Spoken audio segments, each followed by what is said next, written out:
pleasure of introducing our guest speaker this morning, Mrs. Elaine Bryan. Elaine Bryan is a motivational speaker, real estate broker, investor, and owner of Elaine Bryan Realty in Sandy Springs, Georgia.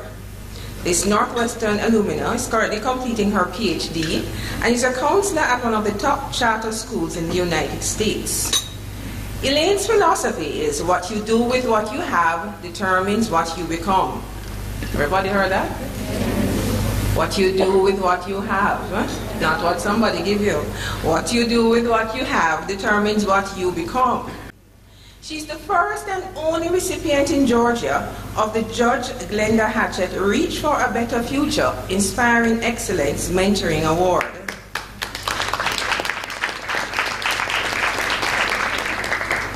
Turner Broadcasting later presented her with an Educator Award. On July 15, 2006, at the Buckhead Ritz-Carlton, Elaine received the Mayor Shirley Franklin Phoenix Award for Outstanding Achievement in Education and Service to the People of Atlanta.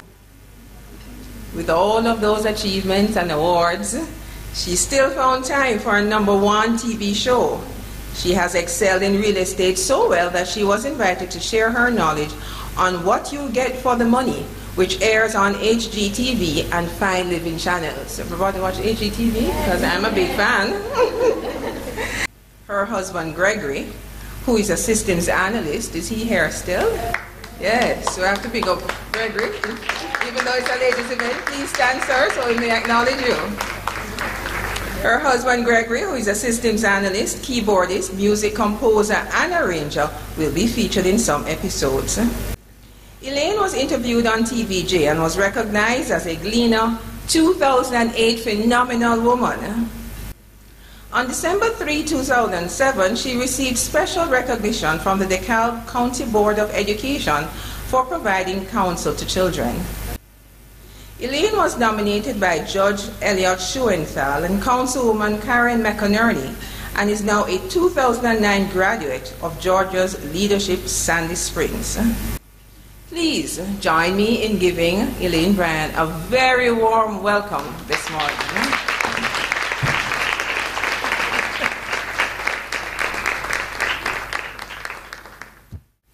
Good morning. Good morning. Thank you so much, First Global Bank, for inviting me here to speak. It's an honor to be amongst you wonderful young and not so young women like myself, but we are all phenomenal nonetheless. It is so great to be back home, to be with you, my fellow Jamaicans. In spite of all the challenges, Jamaican women continue to be a beacon throughout the world. As our previous speakers, Marcia Forbes, Lorna Bell, Sandra Faulkner, and our distinguished MC, Dr. Nelson, you can see that our foundation in Jamaica is unmatched to any.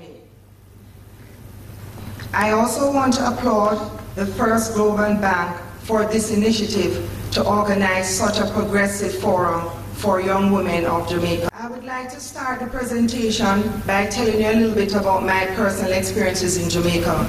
I grew up just like you. It was just yesterday that I sat in your seats, and I was once a youngster in Jamaica, attending high school here, Excelsior and Kingston Tech, where I was the head girl and president of the student council. I really applaud you youngsters in the room. You are so beautifully dressed in your uniform, and that is the first start. The way you present yourself today is really, really applaudable. I want you to give yourselves applause.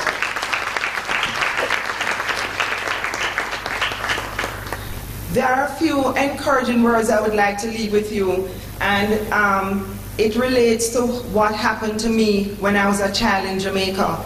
I think your church family, your communities, your parents, and any other mentors that you can find will be the hallmark of your future.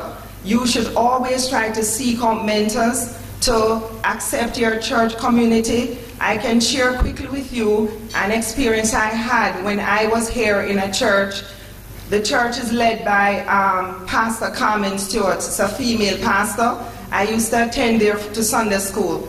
As a child, I had a lot of mentors, but one mentor sticks out in my head in particular, Dr. Hope McCormack. And she would take me home on Sundays. We had dinner together. Every time there was a wedding, I was a bridesmaid. It made me feel special. I just wanted you to know that any mentors that you may have now, anybody who takes time with you, it's a big deal, because that is what will shape your life, help you to believe in yourself. So you should always look out for people like that who are willing to share their experiences with you. After I left Jamaica, I went to Northwestern University in Chicago. At first, of course, I don't know about you, but I had parents who were, oh, Elaine is going to be the future doctor. So of course I got into school, started to major in science, loved science, math, and all those kinds of subjects.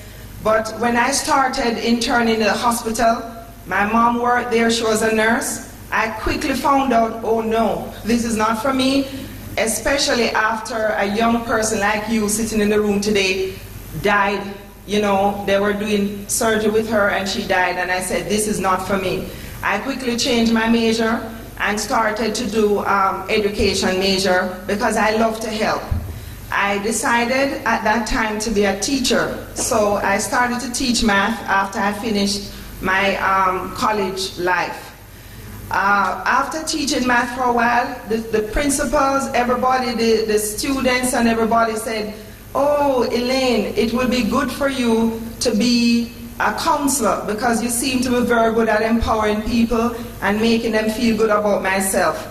So at that time, I changed my major to counseling. So that is a little bit about my background. The secrets to my success. I have found for me that entrepreneurship was very important in my life.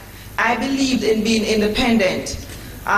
If that is what is important to you, you may want to figure, what do I enjoy doing in life? For me, I love real estate. So when I was in college, I happened to meet a fellow student whose parent, one of them, was a real estate attorney in Chicago. It so happened that they owned property right where, how many of you have ever heard of Oprah Winfrey? Okay, I figure all of us know Oprah. Anyway, the properties were being sold where Oprah Winfrey's studio is today in Chicago. And a friend of mine encouraged me when I was in my early 20s to purchase some of the properties, which I did. And I believe in personal sacrifice. The secret to success is putting off, pleasures of today for tomorrow. That's what delayed gratification means, okay? Anything that you think you may like today, you may want to live in a mansion, or you may want to have your favorite sports car, or the biggest diamond, necklace, or whatever you like. Delayed gratification means I will not have it today, I'll have it tomorrow. So I want the young people in here to realize that is the secret. Unless, of course, you have a trust fund, then your situation will be different. Or rich husband, somebody said. One of the things that I would really advise you to do is to make sure that you love what you do. That is very, very important. After I realized I had a passion for helping people, I started to continue with my career in the counseling field. While assisting others, guess what? I discovered my own dream. So sometimes when you're there helping other people, guess what? You are actually helping yourself and you did not even know it.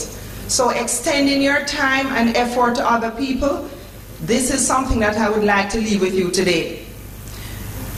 After I got my first award from Judge Glenda Hatchett, which I'll share a clip of it, a 1-minute clip of it with you in a short moment, the Gleaner actually sent a representative to Atlanta, which was my first big encouragement. Barbara Ellington, who is here today in the room. Barbara, are you here? Okay, she actually came to Atlanta and was very, very helpful to me. She got to know me, I got to know her, and she was able to witness me getting some of the awards, and I want to thank Jamaica and the Gleaner at this time for that.